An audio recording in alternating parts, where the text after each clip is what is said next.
ఈనాటి వాక్య ధ్యానాంశము యేసు తలపై ముళ్ళ కిరీటం. అందరూ అనండి, యేసు తలపై ముళ్ళ కిరీటం. మంచిది, చదువుకుందాం. మత్తయి సువార్త 27వ అధ్యాయంలోనికి రండి. మత్తయి సువార్త 27వ అధ్యాయం 29వ వచనం చదువుకుందాం. ముళ్ళ కిరీటమును అల్లి ఆయన తలకు పెట్టి ఒక రెల్లు ఆయన కుడి చేతిలో ఉంచి ఆయన ఎదుట, మోకాళ్ళుని యూదుల రాజా, నీకు శుభమని ఆయనను అపహసించిరి.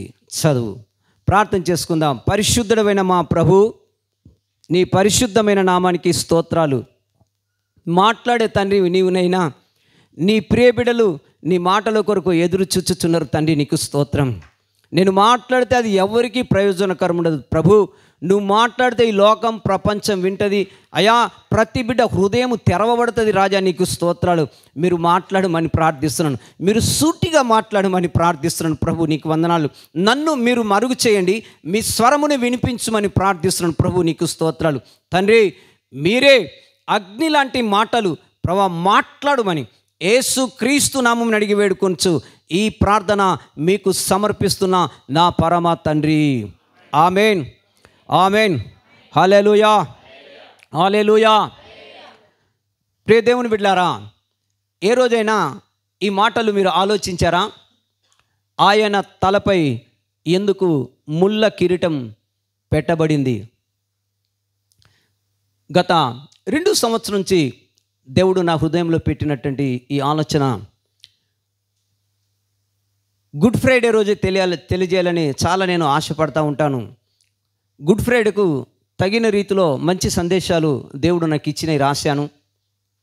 కానీ విచిత్రం ఏమిటంటే, మన సంఘమే కాదు పలు సంఘాల్లో కూడా ఆయన పలికిన 7 మాటలే తెలియజేయాలని ఒక మాట ఉంటుంది. కానీ ఇవన్నీ మన తరతరాల నుంచి వస్తున్నటువంటి మాటలే, తెలియజేసేటువంటి మాటలే. దేవుడి బిడ్డలుగా మంచి అవకాశం కనుక ఇచ్చినట్టుంటే క్లుప్తమైనటువంటి సందేశాలు గుడ్ ఫ్రైడేకు ఒక 4-5 సందేశాలు నేను రాసి పెట్టాను. అందులో ఎప్పుడు అవకాశం దొరుకుతుందో ఈ మాటలు బోధించాలని నేను చాలాసార్లు ఆశపడ్డాను. దేవుని మహాకృపను బట్టి నా హృదయంలో పెట్టినటువంటి మాటలు మీకు తెలియజేయాలని నేను ఆశపడుతూ ఉన్నాను. దేవునికి మహిమ కలుగును గాక. హల్లెలూయా. ఆయన తలపై ఎందుకు ముళ్ళ కిరీటము సైనికులు పెట్టారు? ఆయన తలపై ముళ్ళ కిరీటము అల్లి పెట్టిరి, తర్వాత అతనిని అపహాస్యము చేసిరి అని వాక్యము సెలవిస్తుంది. ఇదే మాట యోహాను సువార్త 19వ అధ్యాయంలో కూడా యోహాను ఏం రాయించి మాట్లాడు? యోహాను సువార్త పరిశుద్ధాత్మ దేవుడు ఏం చెప్పాడు ఇక్కడ కూడా చూద్దాం. మీరు యోహాను సువార్త 19వ అధ్యాయంలోనికి వచ్చినట్టుంటే 2వ వచనంలో ఈ మాట ఉంటుంది. సైనికులు ముళ్ళతో కిరీటమును అల్లి ఆయన తల మీద పెట్టి. చాలు చూడండి, 2 చోట్ల మత్తయి వివరిస్తూ రాసిన మాట ఏంటంటే, ఆయన తల మీద ముళ్ళ కిరీటము పెట్టి అతనిని అపహాస్యము చేసిరి. ఇక్కడ సైనికుల చేతికి పిలాతు అప్పగించిండు. పిలాతు సైనికులకు అప్పగించినప్పుడు సైనికులట ముళ్ళతో కిరీటమును అల్లి, ఏదో ఒక కిరీటం పెట్టొచ్చు కదా, ఎందుకు తనకు ముళ్ళతోనే ఆయనకు కిరీటాన్ని అల్లి ఆయన నెత్తి మీద పెట్టిరి? కొంచెము లోతుగా ఈ మాటలు మనం తెలుసుకుందాం.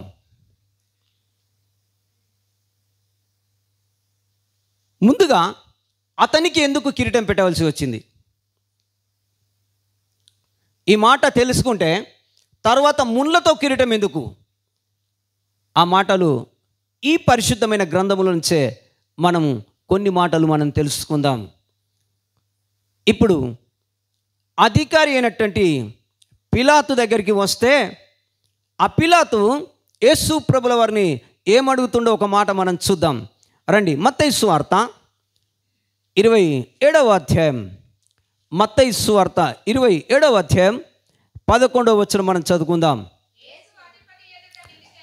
యేసు అధిపతి ఎదుట నిలిచెను. అప్పుడు చూడండి, ఆ అధిపతి ఏమంటున్నాడు? యూదుల రాజు నీవేనా అని ఆయన అడగగా, యేసు అతన్ని చూచి, నీవు అనుకున్నట్టే నేను రాజునే అని పిలాతు దగ్గర యేసు ప్రభుల వారు చెప్పుతున్నటువంటి మాట మనకి ఇక్కడ కనపడతా ఉంది. ఈ మాటను పట్టుకొనే సైనికులు ఆయనకు ముళ్ళతో కిరీటమును అల్లి, రాజుకు ఏం కావాలి అంటే కిరీటం ఉండాలి వాస్తవంగా. అయితే రాజుకు కిరీటం పెట్టాలి, ఏదో ఒక కిరీటం పెట్టొచ్చు. కానీ ఆ కిరీటం ఏది అల్లి పెట్టారయ్య అంటే సైనికులట ముళ్ళతో కిరీటమును అల్లి ఆయన తల మీద పెట్టిరి. హల్లెలూయా. ఈ ముళ్ళు దేనికి సాదృశ్యంగా ఉన్నాయి? కిరీటము దేనికి సాదృశ్యంగా ఉంది? కొన్ని మాటలు ఈ గ్రంథము నుంచే మనము తెలుసుకుందాం. పరిశుద్ధాత్మ దేవుడు మనతో మాట్లాడును గాక. ఆమేన్. చూడండి, ఒక మాట చెప్పాడు యేసయ్య, ఇప్పటి వరకు యెరూషలేము నువ్వు మందిరానికి కూడా వెళ్ళావు కదా, అనేకులు ఆ మట్టల ఆదివారము రోజు దారి పొడుగున బట్టలు పరిచారు, గాడిద మీద నిన్ను ఊరేగింపుగా వచ్చినట్టు చూశారు, ఓసన్నా ఓసన్నా అని జేజేలు పలికారు. ఇదిగో నీ రాజు సాత్వికుడై వచ్చుచున్నాడు అనే మాటలు మేము విన్నామయ్యా. అయితే నీవు రాజువేనా? ఎస్, అవును, నీవన్నట్టే నేను రాజునే. ఈ మాటను పట్టుకొని సైనికులట ముళ్ళ కిరీటంను అల్లి ఆయన తల మీద పెట్టిరి. ఈ రాజుల విషయానికి వస్తే మీరు 2వ సమూయేలు గ్రంథంలోనికి వచ్చినట్టుంటే 12వ అధ్యాయంలోనికి రండి. 2వ సమూయేలు గ్రంథం 12వ అధ్యాయంలోనికి వద్దాం. 12:29 వచనం చదువుకుందాం. దావీదు యోధులను సమకూర్చి రబ్బాకు వచ్చి దాని మీద యుద్ధము చేసి దానిని పట్టుకొని వారి రాజు కిరీటమును, అండర్లైన్ చేసుకోండి, ఇక్కడ మీకు అర్థమవుతుంది. వారి రాజు కిరీటమును అతని తల మీద నుండి తీయించగా అది దావీదు తల మీద పెట్టబడెను. హల్లెలూయా. అయితే రాజులకు కిరీటం ఉంటుందని దేవుని వాక్యం సెలవిచ్చింది. ఇప్పుడు సైనికులకు ఏంటిదయ్యా అంటే ఇతడు రాజు అని చెప్పుకున్నాడు కాబట్టి ఆయనకు ఒక ముళ్ళ కిరీటమును అల్లి ఆయన తల మీద పెట్టి అతనిని అపహాస్యము చేసిరి అని వాక్యము సెలవిస్తూ ఉన్నది. సరే, ఇప్పుడు ఈ ముళ్ళు దేనికి సాదృశ్యంగా ఉంది? యేసు ప్రభుల వారు భూమి మీదకి రావడమే సర్వమానవాళికి అతడు రక్షణ ఇచ్చేందుకు వచ్చెను అని వాక్యము సెలవిస్తుంది. అపోస్తలుడైన పౌలు గారి ద్వారా తిమోతి రాసినటువంటి మొదటి పత్రికలో 1వ అధ్యాయంలో 15వ వచనంలో వాక్యము ఈ విధంగా సెలవిస్తుంది. పాపులను రక్షించుటకే ప్రభువైన యేసు ఈ లోకమునకు వచ్చెను అని వాక్యము సెలవిస్తున్నటువంటి మాట. అయితే ఇప్పుడు ఈ ముళ్ళు దేనికి సాదృశ్యంగా ఉంది? అపోస్తలుడైన పౌలు గారు కొరింథీ సంఘంతో ఒక మాట అంటాడు. కొరింథీయులు రాసినటువంటి మొదటి పత్రిక 15వ అధ్యాయంలోనికి రండి. కొరింథీయులు రాసిన మొదటి పత్రిక 15వ అధ్యాయం 56వ వచనం చదువుకుందాం. మళ్ళీ చక్కగా చదువు, మొదటి నుంచి 56వ వచనమే చదవాలి. ఓ మరణమా 56వ వచనం. ఓ మరణమా నీ ముల్లెక్కడా, చివరి వచనం కనపడుతుంది. ఓ మరణమా నీ ముల్లెక్కడా. ప్రభు అయిన యేసు క్రీస్తుల వారికి ముళ్ళ కిరీటము అల్లి పెట్టిరి. ఈ ముళ్ళు మరణముతో పోల్చాడు దేవుడు. ఓ మరణమా నీ ముళ్ళు ఎక్కడా. చూడండి, పాపము వల్ల వచ్చు జీతం మరణం. అంటే మొదటి మానవుడు ఆదాము, ఇప్పుడు కడపటి ఆదాము ప్రభువైన యేసు క్రీస్తుల వారైతే పాపం ఆదాము వల్ల హవ్వ వల్ల మనందరికీ ప్రాప్తించిందని వాక్యం సెలవిచ్చింది కదా. ఇప్పుడు పాపం మరణమైతే, మరణము ముళ్ళుకు సాదృశ్యమైతే, ఇప్పుడు ఈ ముళ్ళు యేసు ప్రభుల వారి యొక్క తల మీద కిరీటము అల్లి పెట్టిరి అని వాక్యం సెలవిస్తుంది. ఇప్పుడు ఈ ముళ్ళు అనే ఈ కిరీటము ఎప్పుడైతే యేసు ప్రభుల వారికి తల మీద పెట్టారో, ఇప్పుడు తలలో ఉన్నటువంటి ఇప్పుడు మానవుని యొక్క పాపపు తలంపులు బయటకి రావాలి. అయితే సైనికులు ఏం చేశారంటే, ఉదాహరణకు వాళ్ళు ఏం చేశారంటే, ఈయన రాజు అని చెప్పేసి ఈయనకొక ముళ్ళ కిరీటం అల్లి పెట్టిరి. కానీ అంత మట్టుకే సైనికులకు తెలుసు. కానీ ఈ కిరీటము ఆయనకు అల్లి పెట్టుతున్నప్పుడు దేవుడు ఎందుకైతే భూమి మీదకి ప్రభువైన యేసు క్రీస్తుల వారు వచ్చారో, ఇప్పుడు యేసు ప్రభుల వారు ఒక్కొక్క దెబ్బ, ఒక్కొక్క గాయం, ఆయన ఆరోజు పొందుకున్నటువంటి ప్రతి గాయాలతో ఒక్కొక్క దెబ్బ ఎందుకు యేసు ప్రభుల వారికి అలాగూ కొట్టారో సవివరంగా చాలా రోజులు రాత్రంతా ప్రభు నాతో మాట్లాడుతుండే కొన్ని సంవత్సరాల క్రితం. ప్రతిదీ కూడా ఒక్కొక్క దెబ్బ గురించి నాకు దేవుడు తెలియపరిచినప్పుడు అన్నీ కూడా చేతుల్లో పట్టిన దెబ్బల గురించి, కాళ్ళకు తగిలినటువంటి గాయాల గురించి, ఆయన పక్కలో పడినటువంటి ఆ బల్లెపు పోటు గురించి దేవుడు ప్రతిదీ కూడా నాకు లేఖనంలో చూపిస్తూ తెలియజేసినటువంటి ప్రతి మాట కూడా నేను ఒక్కొక్క రోజు, ఒక్కొక్క సండే కొన్ని రోజులు ఇలాంటి మాటలు మీకు తప్పకుండా నేను తెలియజేస్తా. ఈరోజు కేవలం యేసు ప్రభుల వారి యొక్క కిరీటం గురించే మనము తెలుసుకుందాం. ఆయన తల మీద ముళ్ళ కిరీటం. ముళ్ళు మరణమునకు సాదృశ్యం అని వాక్యం సెలవిచ్చింది కదా. ఈ మరణపనే ముళ్ళు ప్రతి మానవునికి వచ్చేసింది కాబట్టి మానవుని యొక్క మరణపనే ముళ్ళును ఇప్పుడు యేసు ప్రభుల వారు ఏమంటుండంటే, మరణమా నీ ముల్లెక్కడా, మరణమా నీ విజయం ఎక్కడా అని వాక్యము సెలవిచ్చింది. అంటే ఇప్పుడు మరణం వల్ల ఏమొచ్చిందంటే మానవునికి పాపం వచ్చింది, పాపం వల్ల మరణం అని వాక్యం సెలవిచ్చింది. అది ఎక్కడ ఉంటుందంటే రోమాపత్రిక 6వ అధ్యాయం 23వ వచనంలో ఈ వాక్యం సెలవిస్తుంది. చూడండి, పాపం వల్ల వచ్చు జీతం మరణం. చూడండి, ఏలయనగా పాపము వల్ల వచ్చు జీతం మరణం అనగా ఇప్పుడు పాపం అనే మరణం ఇప్పుడు ఎక్కడుందంటే మానవుని యొక్క తలలో పాపం అనేటువంటి ఒక ముళ్ళు ఉన్నది. పాపం అనే మరణము మానవునిలోనికి వచ్చింది. ఎక్కడ ఈ మాటలు కనపడతాయంటే మీరు సవివరంగా నేను వివరిస్తా. మీరు పాత నిబంధనలోనికి రండి, లేవీయ కాండంలోనికి వచ్చినట్టుంటే 13వ అధ్యాయంలోనికి రండి. లేవీ కాండం 13వ అధ్యాయం 44వ వచనం నుంచి 46వ వచనం వరకు చదువుకుందాం. వాడు కుష్ఠరోగి, వాడు అపవిత్రుడు, యాజకుడు వాడు బొత్తిగా అపవిత్రుడని నిర్ణయింపవలను. వాని కుష్ఠం వాని తలలో ఉంది. హల్లెలూయా. చూడు, అపవిత్రుడు ఎవడయ్యా, పవిత్రుడు ఎవడయ్యా అంటే, అపవిత్రుడు ఎవడైతే ఉన్నాడో వాడు ఒక పాపి. ఆ పాపిని అపవిత్రుడిగా పోల్చినటువంటి దేవుడు ఇప్పుడు అపవిత్రుడు పవిత్రుడు కావాలి. ఇప్పుడు అపవిత్రుడు పవిత్రుడు కావాలంటే, ఇప్పుడు ఆ పవిత్రుడుకు మారాలంటే ఇప్పుడు మోషేతో దేవుడు ఏం చెప్తాడో ఇదే మాటలో 45వ వచనం కూడా మనం చదువుదాం. ఆ పొడగల కుష్ఠరోగి వస్త్రములను చింపివేయవలను, వాడు కప్పుకొని పలుకవలను. కలిగిన దినములన్నీ వాడు అపవిత్రుడై ఉండును. అపవిత్రుడు గనుక ప్రత్యేకముగానే నివసింపవలను.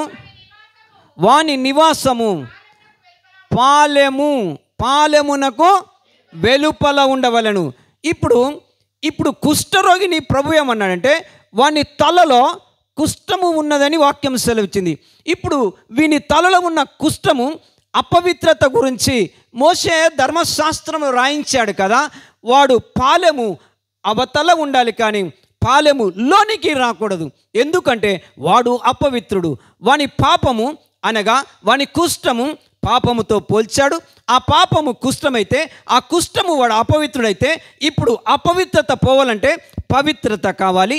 ఈ పవిత్రత మనుష్యునికి కావాలంటే ఎక్కడికి వెళితే ఇప్పుడు ఆ మనుష్యుని యొక్క తలలో ఉన్నటువంటి ఈ పాపం అనే కుష్ఠం వెళ్ళిపోతుంది. లేవీకాండం 13వ అధ్యాయం, లేవీయకాండం 13వ అధ్యాయం రండి. ఇప్పుడు 14:1 నుంచి చదువుకుందాం. 14వ అధ్యాయం 1వ వచనం. మరియు యెహోవా మోషేకు ఇలాగు సెలవిచ్చెను, కుష్ఠరోగి పవిత్రుడని నిర్ణయించిన దినమున వాని గూర్చిన విధి ఏదనగా యాజకుని యొద్దకు వానిని తీసుకొని రావలెను, పాలెము వెలుపలికి పోవలెను. యాజకుడు వానిని చూచినప్పుడు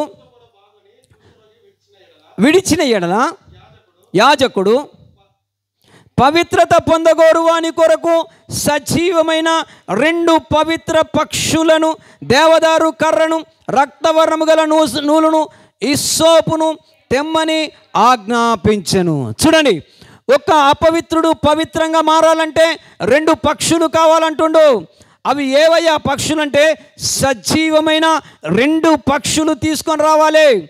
యాజకుడు ఆ అపవిత్రుని పవిత్రపరచాలంటే 2 పక్షులు కావాలి. ఆ పక్షులు ఎలాగుండాలంటే సజీవముగా ఉండాలి అంటున్నాడు. ఇప్పుడు కిందికి వద్దాం. అప్పుడు యాజకుడు మంటి పాత్రలో ఆ పక్షులలో ఒక్కదానిని చంపనాజ్ఞాపించి సజీవమైన పక్షిని, ఆ దేవదారు కర్రను, నూలును తీసుకొని పారు నీటిపైన చంపిన పక్షి రక్తములో వాటిని, సజీవమైన పక్షిని ముంచి కుష్టు విషయములో పవిత్రత పొందుగారు వాని మీద 7 మార్లు ప్రోక్షించి వాడు పవిత్రుడని నిర్ణయించి దానిని వదిలి వెళ్ళగొట్టవలెను. హల్లెలూయా. ఒక కుష్ఠరోగి వాని తలలో పాపం ఉంది. ఆ తలలో ఉన్నటువంటి పాపం పోవాలంటే 2 పవిత్రమైన సజీవమైన పక్షులను తీసుకొని రమ్మన్నాడు. ఒక పక్షినట వాని అపవిత్రత పోవాలంటే ఆ పక్షిని మొదట చంపి ఆ రక్తములో ముంచి, ఆ రక్తములో నుంచి 7 మార్లు వాని మీద ప్రోక్షయించినప్పుడు వాని పాపం పోతుంది. 2వ పక్షి అట అది సజీవముగా దాన్ని వదిలిపెట్టవలెను. హల్లెలూయా. అనగా ఈ 2 సజీవమని, నా దేవుడు సజీవుడని వాక్యం సెలవిస్తుంది.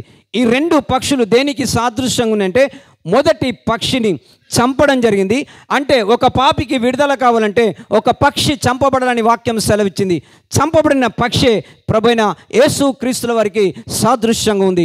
2వ పక్షి ప్రభువైన యేసు క్రీస్తుల వారు సర్వమానవాళి కొరకు భూమి మీదకి వచ్చి మరణించి తిరిగి 3వ దినమున పునరుత్థానుడై తిరిగి లేచినటువంటి పక్షికి సాదృశ్యంగా ఉంది. హల్లెలూయా, హల్లెలూయా. ఒక మనిషికి పాపము కలిగి ఉన్నది. వాని పాపము వాని తలలో ఉన్నది. తలలో ఉన్నటువంటి పాపం పోవాలంటే ఇప్పుడు 2 పక్షులు కావాలి.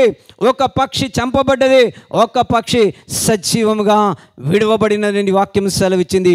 ఆ 2 పక్షులు నా ప్రభువైన యేసు క్రీస్తుల వారికి సజీవముగా ఆ 2 పక్షులు కనపడుతున్నటువంటి సంఘటన ఇక్కడ మనకు కనపడుతుంది. సరే, ఇప్పుడు ఆ 2 పక్షులు ఆ మానవుని యొక్క తలంపులు పాపం ఉన్నాయి కదా. ఇప్పుడు వాని కుష్ఠం పోవాలంటే ఇప్పుడు కుష్ఠము పాపం వల్ల వచ్చిన జీతం మరణం. ఆ మరణమే ఇప్పుడు బయటకు రావాలి. అనగా మానవుని యొక్క పాపపు తలంపులో ఉన్నటువంటి ఈ తలంపులన్నీ పోవాలంటే ఇప్పుడు ప్రభు అయిన యేసు క్రీస్తుల వారికి ఏం చేశారయ్య అంటే సైనికులు అతనికి ముళ్ళ కిరీటమును అల్లి పెట్టిరి. ఇప్పుడు కొంచెము లోతైన సత్యంలోనికి వెళ్దాం. ఇప్పుడు మన పరిస్థితి ఏంటిది? ఇప్పుడు పాత నిబంధనలో ఒక విశ్వాసికి అపవిత్రత అన్నాడు కదా, ఆ అపవిత్రత అనే పాపం పోవాలంటే ఇప్పుడు పవిత్రుని యొక్క రక్తము కావాలి. పవిత్రుడు ఎవరై అంటే ప్రభువైన యేసు క్రీస్తుల వారే. కాబట్టి ఆ పవిత్రమైన 2 పక్షులు కావాలన్నాడు. ఒక పక్షిని చంపాడు యాజకుడు, చంపి ఆ రక్త ప్రోక్షణ చేసి ఒక్క పక్షిని విడిచిపెట్టెను అని వాక్యము సెలవిస్తుంది. ఇప్పుడు మన పరిస్థితి ఏంటిదయ్యా అని చెప్పేసి అంటే ఇప్పుడు అదే మాటతోని చక్కగా ఈ బైబిల్లో ఉన్న మాట తెలుసుకుందాం. అపోస్తులైనటువంటి పేతురు గారు ఏమని చెప్పాడో పేతురు రాసినటువంటి మొదటి పత్రికలోనికి మనం వస్తే ఇక్కడ కనపడుతుంది. 2వ అధ్యాయం, పేతురు రాసిన మొదటి పత్రిక 2వ అధ్యాయం 9వ వచనం చదువుకుందాం. అయితే మీరు ఆయన వెలుగులోనికి మిమ్మును పిలిచిన వాని గుణాతిశయములను ప్రచురము చేయు నిమిత్తము ఏర్పరచబడిన వంశమును, రాజులైన, అండర్లైన్ చేసుకోండి, ఇక్కడ అర్థమవుతుంది, రాజులైన యాజక సమూహమును, పరిశుద్ధ జనమును, దేవుని సొత్తైన ప్రజలు, దేవుని సొత్తైన ప్రజలు, రాజులైన యాజక సమూహం. ఇప్పుడు రాజు మన యేసు ప్రభుల వారైతే పిలాతు ముంగట చెప్పాడు కదా, నీవన్నట్టు నేను రాజునే, రాజుకు కిరీటం కావాలని చూపించాను కదా.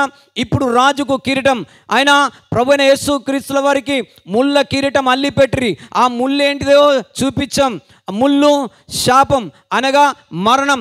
మరణమును జయించింది ఎవరంటే ప్రభువైన యేసు క్రీస్తుల వారు. ఇప్పుడు ప్రభువైన యేసు క్రీస్తుల వారి యొద్దకు మనము వచ్చిన, మనము ఆయనను నమ్ముకున్న జనాంగమైనటువంటి మనము, ఆయన సొత్తైన ప్రజలైనటువంటి మనము ఇప్పుడు రాజులైన యాజక సమూహం అని వాక్యం సెలవిస్తుంది. అనగా ఎవరైతే నా ప్రభువైన యేసు క్రీస్తు రక్తములో కడగబడి పాపములు ఒప్పుకొని ఉన్నామో, ఇప్పుడు సర్వమానవాళి కొరకు రాజైన యేసు భూమి మీదికి వచ్చినప్పుడు మానవుని తలలో ఉన్నటువంటి పాపపు తలంపులను తీసివేయాలంటే ఆయన పొందుకున్న దెబ్బలే ఇప్పుడు మనకు కనపడుతుంది.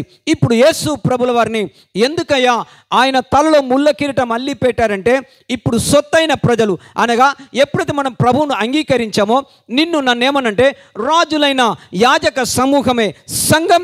ఇది భూమి మీద ఉన్నటువంటి సంఘం. ఈ భూమి మీద ఉన్నటువంటి సంఘములో అనగా ఆది మానవుడైనటువంటి ఆదాము దగ్గర నుంచి వచ్చినటువంటి ఈ పాపపు తలంపులు ఇప్పుడు మానవుల్లో పడి ఉన్నాయి. కాబట్టి ఇప్పుడు ఆయన సొత్తైన ప్రజలు, రాజులైన యాజక సమూహమైనటువంటి మనలను తండ్రి కూడా మనలో ఉన్నటువంటి పాపం అనే కుష్ఠం, పాపం అనే మరణం అంచులో ఉన్న నిన్ను నన్ను విడిపించినందుకు ఆయన తలలో ముళ్ళ కిరీటం అల్లిపిచ్చుకున్నాడని వాక్యము సెలవిస్తుంది. చూద్దాం. ప్రకటన గ్రంథం 2వ అధ్యాయం, ప్రకటన గ్రంథం 2వ అధ్యాయం 10వ వచనం చదువుకుందాం. ఇదిగో మీరు శోధింపబడినట్టు అపవాది మీలో కొందరిని, చూడు, అపవాది అయిన సాతానుగాడు మొదటి నుంచే వాడు కుయుక్తితోని ఆది మానవునటువంటి ఆదాముతో సహా ఈ రోజు వరకు సంఘం భూమి మీద ఉందంటే అపవాది అయినటువంటి సాతానుగాడు వాడు కుయుక్తితో నీ యొద్దకు వచ్చి నీ యొక్క తలలో ఒక తలంపు పెడతాడు. ఆ తలంపు ఏంటిదో తెలుసా? ఇప్పుడు చదవమ్మా. ఇదిగో మీరు శోధింపబడినట్లు మీలో కొందరిని చెరలో వేయింపబోతున్నాడు. 10 దినములు శ్రమ కలుగును, మరణము వరకు నమ్మకముగా ఉండుము. హల్లెలూయా. మరణం వరకు నమ్మకముగా ఉండు. అపవాది కొందరిని చెరలో వేయించాలని వాడు ఆశపడుతున్నాడు. వాడి చెర నరకం. వాడు తలంపులు తీసుకొని వస్తాడు, నీ మైండ్లో సెట్ చేస్తాడు. నువ్వెక్కడికి వెళ్తున్నావు? పాస్టర్ జగన్ పాల్ గారి దగ్గరికి. ఎక్కడికి వెళ్తున్నావు? బెత్లెహేమ్ మినిస్ట్రీస్లోనికి. ఇదిగో పలానా చోటున పలానా కాపరు ఉన్నాడు, పలానా సంఘం ఉన్నది, అక్కడికి నువ్వెందుకు రావు? అక్కడ ఎలా ఉంది సేవ? సత్యమా? అక్కడ సత్యమైన దేవుని వాక్యం ప్రకటించబడుతుందా? అయితే వాని కుయుక్తితోనట కొందరిని అపవాదట వాని చెరలో వేయిస్తాడట. ఇప్పుడు వాక్యం సెలవిస్తుంది, నువ్వు అంత్యము వరకు నమ్మకంగా ఉంటే నేను నీకు జీవ కిరీటమును ఇస్తా. ఎందుకంటే భూమి మీద ఉన్నటువంటి సంఘం తన సొత్తైన ప్రజల కొరకు దేవుడు దాచి ఉంచిన కొన్ని కిరీటాలు ఉన్నాయి. భూమి మీద నీతి కిరీటం ఉంది, జీవ కిరీటం ఉంది, మహిమ కిరీటం ఉంది, పరిశుద్ధుల కిరీటం ఉంది, అక్షయ కిరీటం ఉంది, దయా కిరీటం ఉంది, భూషణ కిరీటం ఉంది. ఇలా అనేక రకాల కిరీటాలు దేవుని దగ్గర ఉన్నాయి. అయితే ఆ కిరీటం నీ మీద పెట్టాలంటే ఇప్పుడు ఆయనకేముండాలంటే అపవిత్రుడు పవిత్రుడిగా మార్చబడినప్పుడు ఆ పరిశుద్ధుడైనటువంటి రక్తములో కడగబడిన సంఘమనే నిన్ను దేవుడు ఏం చేస్తాడంటే నీ మీద ఆయన ఒక కిరీటం పెట్టాలని ఆశపడతా ఉన్నాడు. ఇప్పుడు ఆ కిరీటం నీ మీద పెట్టాలంటే ఇప్పుడు నీలో ఏముంది కనపడుతుందంటే పాపపు తలంపులతో మానవుడు పాడైపోతా ఉన్నాడు. ఈ పాపపు తలంపులు ఎప్పుడైతే నీలోంచి తీసివేయాలంటే ఇప్పుడు క్రీస్తు రక్తంలో సంఘం కడగబడాలి. అనగా శాపం అనే మరణం క్రైస్తవునికి వచ్చి ఉన్నది కాబట్టి ఇప్పుడు నిన్ను నన్ను ఆయన రక్తంలో కడుక్కొని ఏం చేసినంటే నీ మీద ఆయన ఒక కిరీటం పెట్టాలని ఆశపడుతుండు. అప్పుడు అంటాడంటే 10 దినముల వరకు మీకు శ్రమ. ఎప్పుడయ్యా ఈ 10 దినములు అంటే అంత్యము వరకు. ఎప్పుడైతే భూమి మీద ఒక మానవుని అనగా క్రైస్తవుడు అనగా నిజ క్రైస్తవుని యొక్క జీవితం భూమి మీద అంతము వరకు వానికి పోరాటం ఉంటుంది. కాబట్టి యోబు గ్రంథం 7వ అధ్యాయంలో ఏమంటాడంటే 7వ అధ్యాయం 1వ వచనంలో యోబుతో దేవుడు మాట్లాడిన మాట ఒకటి కనపడుతుంది. భూమి మీద నరుల కాలం యుద్ధకాలము వంటిది కాదా. చూడండి, భూమి మీద నరుల కాలము యుద్ధకాలము వంటిదని వాక్యం సెలవిచ్చింది. అనగా ఇప్పుడు అపవాది అయినటువంటి సాతాను మనల్ని ఏం చేస్తాడంటే మనని వాని చెరలోనికి తీసుకోవడానికి మనతో వాడు పోరాటం చేస్తాడు. అయితే అంత్యము వరకు ఎవడైతే సహిస్తాడో వానికి నేను జీవ కిరీటం పెడతానని వాక్యము సెలవిచ్చింది. ఇప్పుడు ఈ కిరీటం నీ మీద పెట్టాలంటే ఇప్పుడు నీ తలలో ఉన్నటువంటి ప్రతి పాపపు తలంపు ఆయన కొట్టివేయాలి. ఆయన కొట్టివేయాలంటే ఇప్పుడు అపవాదితో యేసు ప్రభుల వారు కల్వారి శిలువలో ప్రాణం పెట్టినప్పుడు ఆయన ఒక మాట అన్నాడు కదా, ఓ మరణమా నీ ముల్లెక్కడా. హల్లెలూయా, హల్లెలూయా. మరణం అనే ముళ్ళును నీ మీద తీసివేయాలని, నీకొక కిరీటం పెట్టాలని దేవుని యొక్క ఆశ. సైనికులకు మాత్రము వారు ఎగతాళి చేసిరి, వారు అపహాస్యము చేసిరి. కానీ నా యేసు ప్రభుల వారికి తెలుసు, వారు అపహాస్యము చేసినా పర్వాలేదు, ఇదిగో నా తండ్రి లేఖనములు నెరవేరినట్టు నేను భూమి మీదకి వచ్చితిని కాబట్టి పాత నిబంధనలు ఒక అపవిత్రుని పవిత్రుడిగా మార్చబడాలంటే 2 పక్షులు కావాలి. ఒక్క పక్షి చంపబడింది, ఒక్క పక్షిని సజీవంగా విడిచిపెట్టారు. సర్వమానవాళి కొరకు యేసు ప్రభుల వారు భూమి మీదకి వచ్చి ఆయన మరణించి తిరిగి పునరుత్థానుడైన వాక్యము సెలవిచ్చింది. ఎప్పుడైతే ఆయన అన్నాడు కల్వారి శిలువలో ప్రాణం పెడుతూ, ఓ మరణమా నీ ముల్లు ఎక్కడా. ముల్లు పాపం, ముల్లు మరణం. రెండవది అంటాడు మరలా ముల్లుతోనే మాట్లాడతాడు, ఓ మరణమా నీ విజయం ఎక్కడా. ఓ అపవాది అయినటువంటి నీతోనే నేను మాట్లాడుతున్నాను, నీ విజయం ఎక్కడా. నువ్వు విజయం భూమి మీద పొందుకోలేకపోయావు. సర్వమానవాళి కొరకు మానవ రూపంలో నా ప్రభువైన యేసు క్రీస్తుల వారు భూమి మీదకి దిగి వచ్చి ఆయన ప్రాణం పెట్టి చెప్పినటువంటి ఓ మరణమా నీ ముల్లు ఎక్కడా. చూద్దాం ప్రకటన గ్రంథం 19వ అధ్యాయం. ప్రకటన గ్రంథం 19వ అధ్యాయం 12వ వచనం చదువుకుందాం.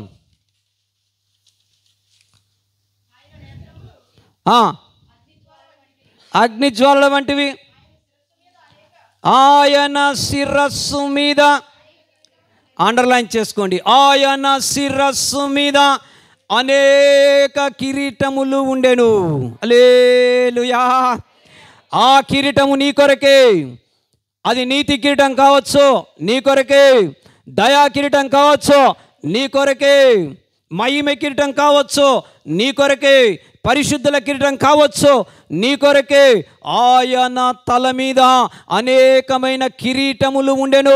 భూమి మీద రాజులకు ఎలాగైతే కిరీటాలను పెడతారో, రాజులైన తన పిల్లలకు కూడా ఎలాగైతే కిరీటం పెడతారో, మన దేవుడు తండ్రి అని వాక్యం సెలవిచ్చింది.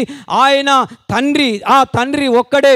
ఆ తండ్రికి సొత్తైన ప్రజలమైన మన మీద కూడా ఆయన ఒక కిరీటం పెట్టాలంటే ఇప్పుడు నీ మీద ఉన్నటువంటి ఈ పాపపు తలంపు, ఈ పాపపు ఆలోచన ఇప్పుడు ఏదైతే ముళ్ళు అని వాక్యం సెలవిచ్చిందో ఆ ముళ్ళును తీసివేసి ఆయన సొత్తైన ప్రజలనే మీ మీద, ఆయన మీద ఉన్న అనేక కిరీటంలో ఒక కిరీటం నేను నీ మీద పెట్టాలని నా తండ్రి ఆశపడతా ఉన్నాడు. హల్లెలూయా, హల్లెలూయా. యెషయా గ్రంథం 55వ అధ్యాయంలోకి రండి. యెషయా గ్రంథం 55వ అధ్యాయం 8వ వచనం చదువుకుందాం. చూడండి, నా తలంపులు మీ తలంపుల వంటివి కావో. చూడండి, నా తలంపులు మీ తలంపుల వంటివి కావు. సైనికులు అనుకుంటున్నారు ఈయన రాజని చెప్పాడు, పిలాతు ముందు ఒప్పుకున్నాడు కాబట్టి ఇప్పుడు వారి తలంపు ఏంటంటే ఈయన రాజు కదా, రాజు అయినటువంటి ఆయనకు ఒక కిరీటం పెట్టాలి కదా, ఆ కిరీటం ఏదో పెట్టితే అయిపోతుండే. కానీ వారు అపహాస్యము చేసేందుకు ఆయన తల మీద ముళ్ళ కిరీటము అల్లి పెట్టిరని వాక్యము సెలవిచ్చింది. ఇక చూడండి, ఇప్పుడు ఇంకా కొంచెం లోతుగా మీకు వివరిస్తాను ఈ మాట. చూడండి, నా తలంపులు వేరైతే మీ తలంపులు వేరు. ఎందుకో తెలుసా? చూడండి, మండుచున్నటువంటి అగ్నిగుండము మండుతుంది, కానీ ఆ అగ్ని ఎందుకు వారిని చంపివేయలేదు అన్నాడు. ఆ రాజు అంటున్నటువంటి మాట, నెబుకద్నెజర్ చక్రవర్తి, అయ్యలారా మనం వేసింది ముగ్గురిని, ఇదిగో నాలుగో వ్యక్తి నాకు కనపడతా ఉన్నాడు అనగా, చూడండి నా దేవుని వాక్యం సెలవిస్తుంది. హెబ్రీయులకు రాసిన పత్రికలో 12వ అధ్యాయంలో ఆయన దహించు అగ్ని అని వాక్యము సెలవిచ్చింది. ఇప్పుడు కనపడే వ్యక్తులకు ఏం కనపడుతుందంటే మండుతున్న అగ్ని కనపడుతుంది, కానీ అందులో ఉన్న మనుష్యులు ఎందుకు కాలిపోలేరు. ఇదే ఈరోజు సైనికులు అనుకుంటారు నా తలంపులు నీ తలంపులు వేరయ్యా. సైనికులకి ఏంటంటే ఆయన రాజు అని చూస్తున్నారు, ఆ రాజుకు ఒక ముళ్ళ కిరీటం అల్లి పెట్టాలని చూస్తున్నారు. కానీ రాజు అయినటువంటి నా దేవునికి తెలుసు, నువ్వు పెట్టే ముళ్ళ కిరీటం పెట్టు, కానీ నీ విజయం ఎక్కడ? ఓ మరణమా, మరణములోనికి తీసుకొని పోయిన ఆది మానవు నుంచి ఈ రోజు వరకు కూడా మనుషులందరినీ నువ్వు మరణానికి అప్పగిస్తున్నావు కదా, నీ మరణం ఎక్కడ? ఓ ముల్లో, నాకు ముళ్ళు పెట్టినావు కదా, ఆ ముల్లే ఈరోజు నా బిడ్డలకు నేను విజయము అనుగ్రహిస్తా. ఇదిగో నీ తలంపు వేరు. ఓ సైనికుడా, ఏదైతే కిరీటం అల్లి పెట్టుతున్నావో పెట్టు. నా ప్రజలలో ఉన్నటువంటి పాపపు తలంపులు అనేకంగా ఉన్నాయి. ఆ తలంపులను తీసివేసేందుకే నేను మనుష్య రీతిగా ఈ భూమి మీదకి వచ్చి ఉన్నాను. హల్లెలూయా, హల్లెలూయా. యోహాను రాసినటువంటి మొదటి పత్రిక 1వ అధ్యాయం, యోహాను మొదటి పత్రిక 1వ అధ్యాయం 7వ వచనం చదువుకుందాం. అయితే ఆయన వెలుగులోనున్న ప్రకారం చదువు నడిచిన ఎడలా ఉందుము.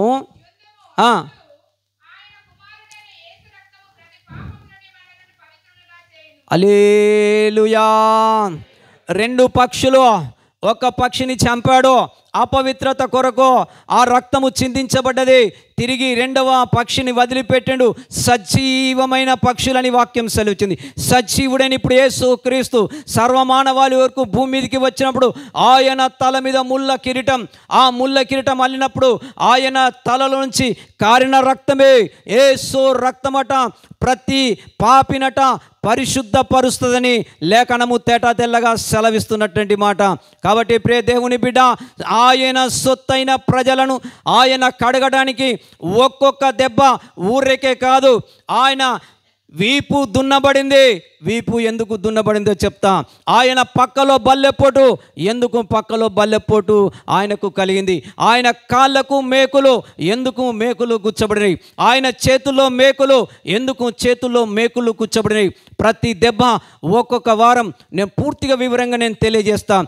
ఇప్పుడు మాత్రము ఆయన తలలో ముళ్ళ కిరీటం అనగా ఒక పాపికి ఒక అపవిత్రత మనిషికి కలిగినప్పుడు ఆ పవిత్రత కావాలంటే పవిత్రమైన 2 పక్షులే, ఆ 2 పక్షులే ప్రభువైన యేసు క్రీస్తుల వారికి సాదృశ్యంగా ఉంది. కాబట్టి ఇప్పుడు సర్వమానవాళి కొరకు అతడు మరణించి తిరిగి మృత్యుంజయుడిగా లేచిన యేసు ఇప్పుడు యేసు రక్తము కావాలని వాక్యం సెలవిచ్చింది.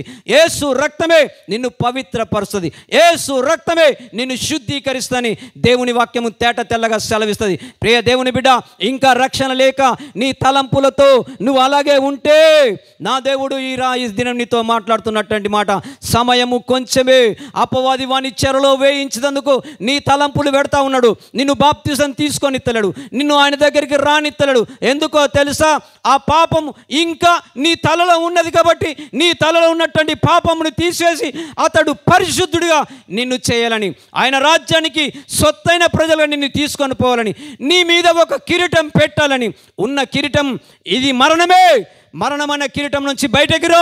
ఓ మరణమా, నీ ముల్లెక్కడని వాక్యము సెలవిచ్చింది. ఓ విజయమా, నీ ముల్లెక్కడని వాక్యము సెలవిచ్చింది. మరణపు ముల్లే ఆ యేసు ప్రభుల వారు పొందుకున్నటువంటి గాయం. దేవుని బిడ్డ, ఆయన వాక్యం ఇంకా సెలవిస్తుంది. రండి, అపోస్తుల కార్యం 20వ అధ్యాయం, అపోస్తుల కార్యం 20వ అధ్యాయం 28వ వచనం చదువుకుందాం. 28వ వచనం. దేవుడు చూడండి, దేవుడు తన స్వరక్తమిచ్చి సంపాదించిన సంఘం, తన సంఘమును కాయుటకు పరిశుద్ధాత్మ మిమ్ములను దేవుని యందు అధ్యక్షులుగా ఉంచెను. ఆ యావత్తు మందను గూర్చి మీ మట్టుకు మిమ్మును గూర్చియో. చూడు, జాగ్రత్తగా ఉండు బిడ్డ.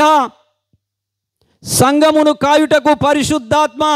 ఇప్పుడు సంఘాలలో పరిశుద్ధాత్మ లేదంటుండ్రు, పరిశుద్ధాత్మ పని చేయలేదంటుండు. దేవుని బిడ్డ, ఆ తలంపులతో నువ్వు ఉండకో. పరిశుద్ధాత్మ సంఘమట, సంఘములో పరిశుద్ధాత్మ ఉండాల.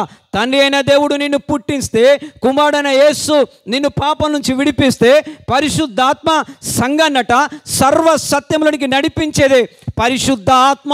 ఆ పరిశుద్ధాత్మ లేనివాడు నావాడు కాదు అని రోమా సంఘం 8వ అధ్యాయంలో లేఖనం సెలవిస్తూ ఉన్నది. ప్రియ దేవుని బిడ్డ, రెండే చోట్ల నువ్వు వచ్చి ఆగిపోతున్నావు. ఒకటి మారు మనస్సు అంటున్నావు, రెండవది బాప్తిసం అంటున్నావు. అనగా పేతురు అంటాడు అపోస్తుల కార్యం 2:38 ఏమంటుండంటే, మీరు మారు మనస్సు పొందుకోండి, రెండవది బాప్తిసం పొందుకోండి, మూడవది అప్పుడు పరిశుద్ధాత్మనే వరం పొందుకోండి. దేవుని బిడ్డ, ఎక్కడ పరిశుద్ధాత్మ వరం పొందుకున్నావు, అన్య భాషలతో మాట్లాడలేకపోతున్నావు, అభిషేకం నీ మీదకి రావట్లేదు, లోకమైన వ్యసనాలతో తూగుతూ ఉన్నావు, అందరూ తీసుకున్నట్టే నేను కూడా బాప్తిజం తీసుకున్నావు, అక్కడనే ఆగిపోయావు బిడ్డ. మూడవది కావాలి, పరిశుద్ధాత్మ ఎప్పుడైతే నీ మీదకి వస్తుందో, దిగి వచ్చే దేవుడు పరిశుద్ధుడైతే, సంఘం పరిశుద్ధాత్మలో కట్టబడితే, అనగా సంఘం సత్యములోనికి వెళ్తే, ఆ సంఘం సత్యములో నడిచినప్పుడు ఆయన అంటాడు, నా యొక్క ఆత్మను మీ మీద ఉంచదని వాక్యం సెలవిస్తుంది. యోహాను సువార్త 14:6లో వాక్యం ఈ విధంగా సెలవిస్తుంది, నేనే మార్గమును సత్యమును నేను జీవమునని వాక్యం సెలవిచ్చింది. ఈ జీవం అనే సత్యం ఎవరు తెలియజేస్తారంటే, సంఘం సత్యమందు ప్రతిష్ఠ చేయబడితే, ఆ పరిశుద్ధాత్మ అనే వరము నువ్వు కలిగి ఉంటే, ఆ పరిశుద్ధాత్మను పొందుకుంటేనే దిగి వచ్చేటోడు పరిశుద్ధుడైతే, సంఘము పరిశుద్ధాత్మ పొందుకుంటేనే మధ్యాకాశంలోనికి సంఘము ఎత్తబడుతుంది. హల్లెలూయా, హల్లెలూయా. ఆ సంఘమును కాయుటకట పరిశుద్ధాత్మ సంఘములో ఉండాలి. ఉన్నదా పరిశుద్ధాత్మ? ఇంకా పరిశుద్ధాత్మ లేదు. ఎందుకు లేదో తెలుసా? అదే పాపపు తలంపుతో ఉండిపోయావు. ఇప్పుడు ఆయన అంటాడు, నా తలంపు వేరు, నీ తలంపు వేరు. చదుదాం. కొలస్సీలు రాసినటువంటి పత్రిక 1వ అధ్యాయం 18వ వచనం చదువుదాం.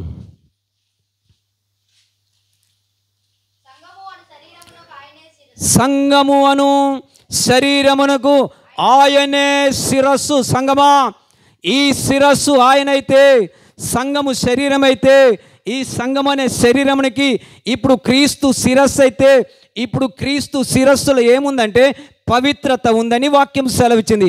అపవిత్రత పొందగోరు వాడు పవిత్రమైన 2 పక్షులు కావాలని వాక్యం సెలవిచ్చింది పాత నిబంధనలో. ఇప్పుడు క్రొత్త నిబంధనలో ఆ సజ్యమైనటువంటి యేసే సర్వమానవాళి కొరకు ప్రాణం పెట్టి ఆయన తిరిగి మృత్యుంజయుడిగా లేచినటువంటి ఆయన ఇప్పుడు సంఘమనే నీకు శిరస్సు ఆయన అయి ఉండాల. ఈ తలంపులు శిరస్సులోనికి రావాలి. ఎలాగా రావాలంటే క్రీస్తు అనే శిరస్సు సంఘానికి శరీరం అయితే ఈ శిరస్సులోనికి ఎక్కడికి వెళ్ళాలంటే ప్రభువైన యేసు క్రీస్తుల యొక్క ఆలోచనలే నీ మీదికి రావాలి. హల్లెలూయా, హల్లెలూయా.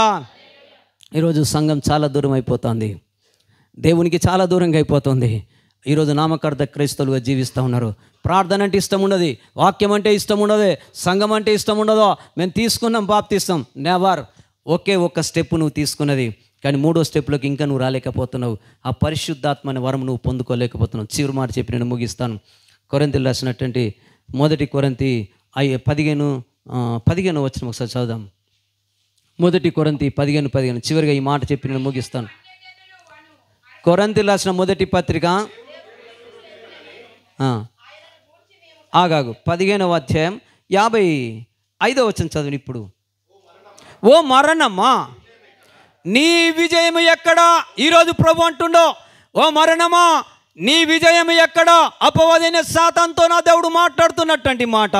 విజయం ఇవ్వాలంటే నా ప్రభువైన యేసు క్రీస్తు రక్తము కావాలి. ఇదిగో ఆయన తలపైన ముళ్ళ కిరీటం ఎందుకు పెట్టబడిందంటే మానవుని యొక్క పాపపు తలంపులను తీసివేయాలంటే క్రీస్తు యొక్క నెత్తి మీద ముళ్ళ కిరీటం ఉంచబడింది. ఆ ముల్లే పాపమునకు సాదృశ్యం, ఆ ముల్లే మరణమునకు సాదృశ్యం. ఓ మరణమా ఇప్పుడు నీ విజయం ఎక్కడ? అనేకులను అపవాది అయినట్టు నీవు అనేకులను చెరలోనికి తీసుకొని పోవాలని ఆశపడుతున్నావు కదా, నీ వల్ల కాదు. ఇదిగో నేను దిగి వచ్చినాను. నువ్వు అనుకున్నావు కదా నా తలలో ఒక ముళ్ళ కిరీటం పెట్టావని. మరణం అనే ముళ్ళును విడిచితందుకే. మరణం అనే ముళ్ళు మానవుల్లో ఉండిపోయింది బీజం. ఆ మరణం అనే ముళ్ళును విరవడానికే నా ప్రభువైన యేసు క్రీస్తు వారి యొక్క తల మీద ముళ్ళ కిరీటం. ఆయన శిరస్సు మీద అనేక కిరీటంలు ఉన్నాయి బిడ్డ. ఆ కిరీటంలో ఒక కిరీటం నువ్వు మరణించే వరకే భూమి మీద పొందుకొని సిద్ధంగా ఉండాలి. పొందుకున్నావా? ఆయన విజయం ఇచ్చిపోయిండు. ఆ విజయాన్ని అపవాది అయినటువంటి సాతానికి ఇచ్చినటువంటి ఆది మానవుడైనటువంటి ఆదాము వల్ల మరలా నువ్వు జీవించకు. అతడు మొదటి ఆదామైతే నా తండ్రి కడపటి ఆదామని వాక్యం సెలవిచ్చింది. కడపటి ఆదామే నీకు విజయం ఇచ్చిండు. మరలా అపవాది చెరలోనికి ఇక పోవద్దు. ఈరోజు నువ్వు ఆలోచించు, ఎన్ని నాళ్ళ నుంచి ఇంకా నీ పాపపు తలంపులతోనే ఉంటున్నావు. నీ తలంపులు వేరు బిడ్డ, నా తలంపులు వేరు. ఆ తలంపు పాపం అనేది, ఆ యొక్క మరణం అనేది శిరస్సులను ఇంకా దాచుకొని ఉంటున్నావు. ఆ తల నుంచి తీసివేయి. ఈరోజు పరిపూర్ణంగా ఒప్పుకో. పరిపూర్ణంగా నా ప్రభువైన యేసు క్రీస్తుల వారి యొక్క రక్తం నీకు సాదృశ్యంగా ఉన్నటువంటి ఆ యొక్క ద్రాక్షారసం దగ్గరికి రా. నా ప్రభువా, నా కొరకు నువ్వు కల్వరి శిలువలో కార్చావయ్యా. నీ నెత్తి మీద అనేక కిరీటములు ఉన్నాయా. ఆ కిరీటం ఇచ్చడానికే నువ్వు భూమి మీదకి వచ్చావయ్యా అని ప్రభుని ఎందరితో ఒప్పుకుంటారో నేను ఇక ప్రార్థన చేస్తా. కొద్ది మాటలు దేవుడు దీవించి ఆశీర్వదించును గాక. ఆమేన్. చిన్న ప్రార్థన.